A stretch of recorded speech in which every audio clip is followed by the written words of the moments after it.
Baik pemirsa, kembali Anda menyaksikan Coffee Morning RDK. Dan dua segmen yang telah kita lewati, begitu banyak cerita yang disampaikan oleh para narasumber kita terkait dengan prestasi umrah yang meraih prestasi di bidang kapal selam tak berawak ini. Nah, mungkin saya kembali ke Pak Sabta. Pak, mungkin barangkali ke depan ada rencana yang dipatenkan untuk kapal selam yang diciptakan oleh tim SRC ini, Pak? Ya. Kalau berbicara paten maka pasti ada ya. Kita punya juga nanti ke depan, tetapi memang kita harus mencari bagian mana yang bisa kita patenkan. Karena memang mematenkan sesuatu produk itu kan tidak mudah ya. Karena harus memang sesuatu hal yang baru yang belum ada. Nah, kita lagi coba telaah mencari referensi yang lainnya, mana bagian mana yang bisa kita patenkan. Nah, jika sudah dapat nanti coba kita ajukan paten untuk dari kapal ini. Tapi ini mungkin masih proses bertahap. Betul, ya Pak ya? Betul, kita bertahap ya prosesnya. Kita mencari dulu ya bagian mana yang bisa kita, apakah dari sisi desainnya atau bagian lambungnya atau bagian mana yang bisa kita patenkan ya, atau dari sisi algoritmanya dan lain sebagainya. Yang itu kita coba cari ya. Mana yang bisa Pak, boleh cerita nggak sih Pak, mungkin terkait dengan SDM di fakultas teknik sendiri Pak, yang dosen-dosennya begitu Pak? Ya, nah kalau berbicara SDM ya atau berbicara mutu, maka saya bisa sampaikan di sini dosen-dosen kita merupakan lulusan-lulusan kampus-kampus ternama ataupun kampus-kampus di luar negeri. Nah, kita banyak. Saya lulusan dari Jogja ya, dari UGM, kemudian ada yang dari ITS, kemudian ada yang dari ITB ya, kemudian yang dari luar negeri dari UTM, ada yang dari Taiwan, ada juga yang dari Jerman. Nah, sekarang ini kita sudah mengirimkan 2 orang dosen kita untuk kuliah di salah satunya di Jepang, satu dengan Pak Hendra.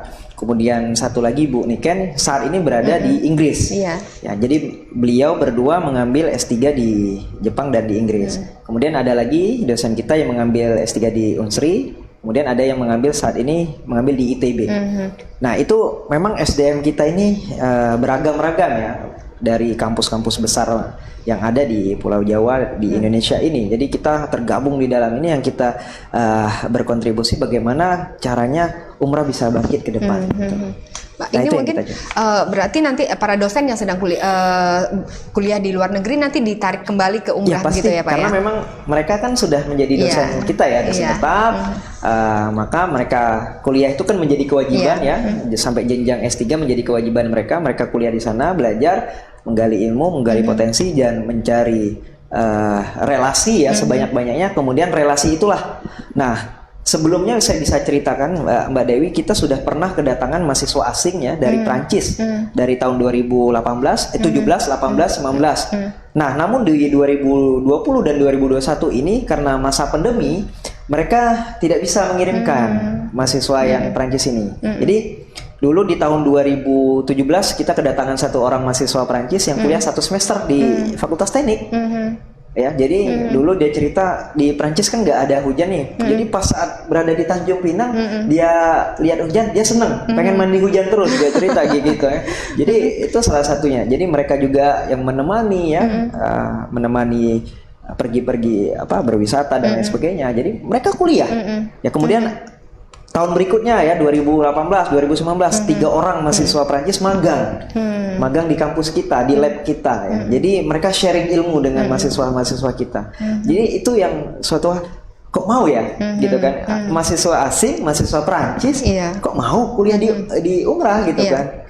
Ya saya pikir kenapa tidak gitu loh. Kenapa mahasiswa atau para pelajar di Kepri mesti jauh-jauh, karena sedangkan mahasiswa asing aja mereka mau kuliah di umrah gitu. Saya pikir tidak perlu jauh-jauh lah.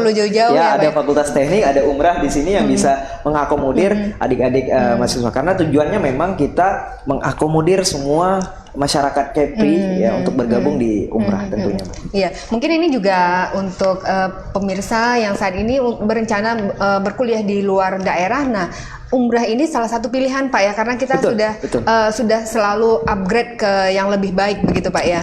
Seperti yang disampaikan oleh Pak Sabta tadi.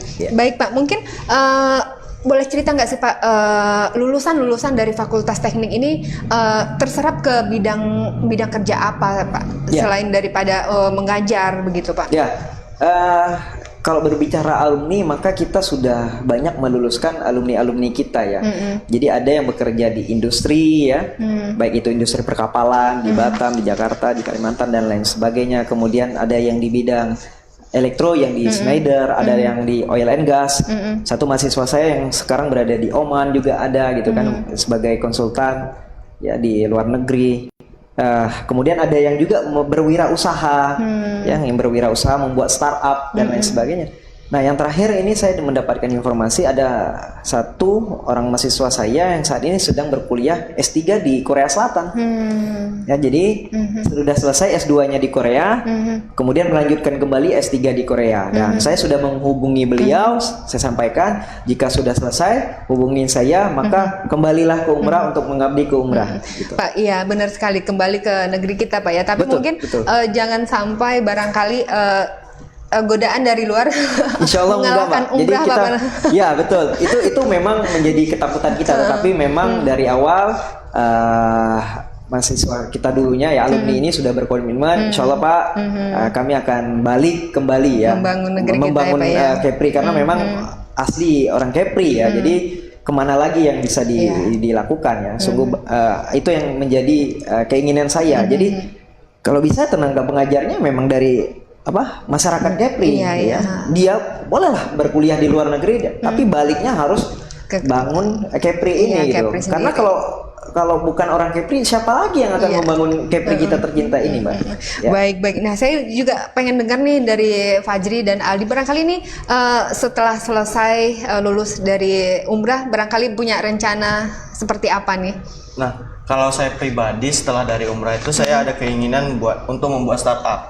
Jadi 5-10 tahun ke depan Indonesia ini membutuhkan teknologi semakin berkembang pesat gitu. Nah, kesempatan itu saya rasa bisa, ini kesempatan besar buat saya membangun sebuah startup, membuat sebuah teknologi yang dibutuhkan di industri, di manapun gitu.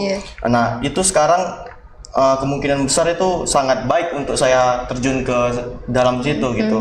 Jadi membuat sebuah teknologi untuk perusahaan atau buat industri. Nah, itu salah satu kemampuan dari tim SRC ini, mempunyai kelebihan belajar duluan, mengetahui teknologi yang sekarang ini seperti apa gitu.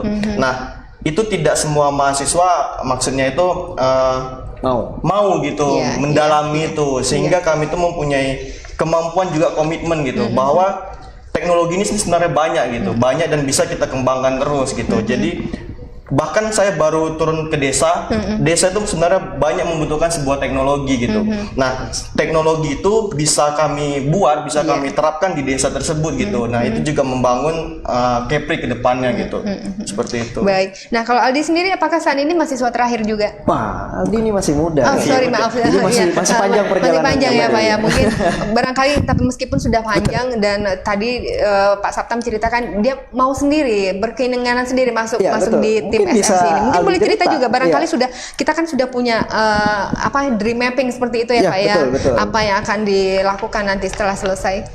Kalau saya sih pengennya terjun dulu ke industri perkapalan, karena industri 4.0 ini juga perkapalan juga semakin lama semakin berkembang, terutama di luar negeri kayak Jerman, Australia itu kan sistem perkapalannya sudah sangat advance sekali. Mungkin kedepannya bisa pelajari dulu ilmunya, mungkin baru bisa buat perusahaan sendiri atau gimana. Keren-keren ya Pak ya, semua berharap. Ya, kita memang pasang targetnya mereka harus punya usaha sendiri ke depan. Jadi dengan mereka berwira swasta, maka ekonomi akan tumbuh. Ya, orang akan banyak bekerja. Ya, kita mengakomodir itu, Mbak. Jadi kita tanamkan mindsetnya adalah berwirausaha, memiliki startup. Ya, itu cita-cita tinggi kami. Dan kita juga akan bagaimana caranya mendekatkan diri ke masyarakat. Yang terbaru kami memang sudah mencoba untuk menjadi kerjasama dengan beberapa desa-desa di Bintan ya. Insya Allah kemarin saya baru berkunjung dengan kepala desanya dan alhamdulillah menyambut baik untuk bekerja sama ini. Nah, akan ada beberapa proyek-proyek yang sudah kami petakan yang bisa dikerjakan, yang bisa bermanfaat untuk masyarakat tentunya. Seperti itu. Baik, mungkin Pak Sapta kita udah hampir di penghujung acara nih. Barangkali ini apa sih harapannya Pak terkait untuk Fakultas Teknik sendiri Pak, juga untuk mahasiswanya Pak lagi nih untuk tim SRC ini Pak. Ya. Harapan saya yang pertama ya untuk tim robotik dulu ya. Harapan besar saya adalah sama seperti harapan saat saya kuliah dulu, ya saat saya masih menjadi mahasiswa, harapannya bagaimana kita mengharumkan nama kampus ya di tingkatan yang paling tinggi itu di tingkatan internasional. Itu adalah mimpi dan cita-cita dan keinginan saya dari dulu. Maka kalau dulu belum terwujud di saya akan coba memotivasi mahasiswa saya untuk ke arah sana. Itu yang pertama untuk tim. Jadi ke depan kita punya target besar, pekerjaan berat sekali. Jadi dimulai dari sekarang kita sudah harus meriset ya, mencari penelitian-penelitian yang ada terkait kapal ini. Kemudian yang kedua, harapan saya untuk mahasiswa saya di Fakultas Teknik ya, 758 mahasiswa aktif saya. Harapan saya sangat besar sekali, yaitu apa? Setelah kalian lulus, terjunlah ke masyarakat, terjunlah ke industri, lihat potensi besar yang ada di desa. Ya, desa kita terutama di Kepri ini punya potensi itu. Ya, jadi kalaupun nanti Anda yang berada di Lingga, yang kampung halamannya di Lingga, di Karimun, di Anambas, di Natuna, maka saat selesai kuliah, ya, kemudian cari pengalaman di industri 1 atau 2 tahun, kemudian baliklah ke desa Anda, bangun desa Anda, karena di situ menyimpan banyak potensi yang bisa kita lakukan. Pak, satu lagi mungkin mahasiswa alumni yang sudah lulus dari Umrah tetap mendapat dukungan dari kampus Umrah begitu? Ya. Nah, ini adalah salah satu plan kita ke depan ya. Kita akan mencoba untuk merekatkan kembali dengan Ikatan Alumni Fakultas Teknik. Kita akan mencoba menjadi silaturahmi ya. Karena COVID ini memang kita terbatas untuk bisa bertemu ya. Jadi pertemuan waktu itu secara daring. Nah, ke depan kalau memang sudah bisa, ya kita akan bertemu tahun depan itu secara luring ya, atau secara tatap muka. Nah, saya akan mencoba bagaimana perencanaan atau pekerjaan apa yang bisa kita lakukan, penjajakan kerjasama apa yang bisa kita lakukan dengan para alumni kita nantinya ke depan.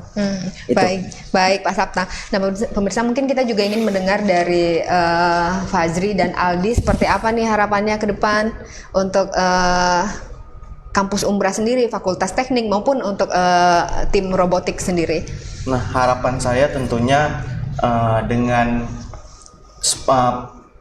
pesatnya perkembangan teknologi dari robotik sendiri itu akan terus mengikuti kompetisi baik dari tingkat wilayah, nasional dan juga internasional. Nah, harapan saya itu teman-teman yang lain belajar, tentunya kita juga bisa bersaing dengan universitas ternama di Indonesia gitu. Bahkan kita bisa mengalahkan mereka gitu. Nah, jadi untuk kampus itu sendiri semoga kedepannya itu akreditasinya semakin meningkat dengan adanya prestasi-prestasi dari mahasiswa gitu.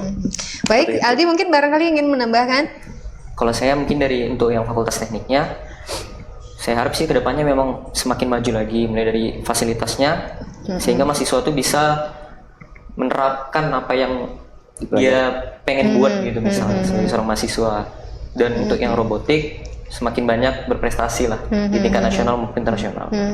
Baik, tentunya Pak Rektor akan memfasilitasi ya Pak ya, secara bertahap barangkali ya Pak ya. Pasti Mbak Dewi. Jadi Pak Rektor tadi pesan ya bahwa beliau akan mendukung semua kegiatan mahasiswa yang sifatnya prestasi, pasti akan dukung ya.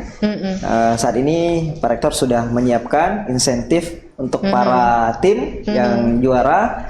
Beliau akan berikan secara langsung nantinya kepada mahasiswa-mahasiswa saya. Nah, itu harapan besar saya. Maka saya sampaikan sekali lagi kepada mahasiswa saya yang saat ini sedang kuliah ataupun yang sedang berada di rumah ya, dimanapun berada, saya sampaikan bahwa ayo kejar prestasi, bangun negeri ya, bangun Kepri, bangun Umrah tercinta, jaga nama baik Umrah di tingkatan nasional maupun internasional, dan bantu pemerintah kita ya, khususnya pemerintah daerah ya, baik itu Kepri ya, Kota Tanjung Pinang, Batam ya, Bintan, Anambas, Lingga, Karimun ya, dan Natuna, kita bangun ya. Anda yang berada di kampung-kampung, balik ke kampung, bangun pemerintah daerah, bekerja sama dengan pemerintah. Kita akan siap bersinergi dan membantu itu. Iya, keren sekali. Baik pemirsa, demikian perbincangan kami. Namun sebelum itu, satu yang dapat saya simpulkan bahwa KSRI AMUS 501 ini lahir dari riset, kerja keras, dukungan dari pihak kampus maupun dari fakultasnya, dan mencapai prestasi meskipun masih juara harapan 1, tapi ini tidak menutup kemungkinan untuk juara 1 baik di tingkat nasional maupun internasional. Kita berdoa bahwa Umrah membawa nama baik untuk Kepri dan juga untuk Indonesia. Pemirsa, demikian perbincangan kami pada hari ini. Namun sebelum saya tutup, saya mengucapkan terima kasih kepada Sanford selaku sponsor pendukung setia program Tanjung Pinang TV. Sanford adalah air minum dalam kemasan yang diproduksi di Gunung Lengkuas, Kabupaten Bintan. Pemirsa, Coffee Morning RDK akan hadir pekan depan dengan tema yang berbeda di jam yang sama di jam 10 setiap hari Kamis, tentunya bersama saya dan tim Tanjung Pinang TV. Saya pamit, Assalamualaikum warahmatullahi wabarakatuh, sampai jumpa.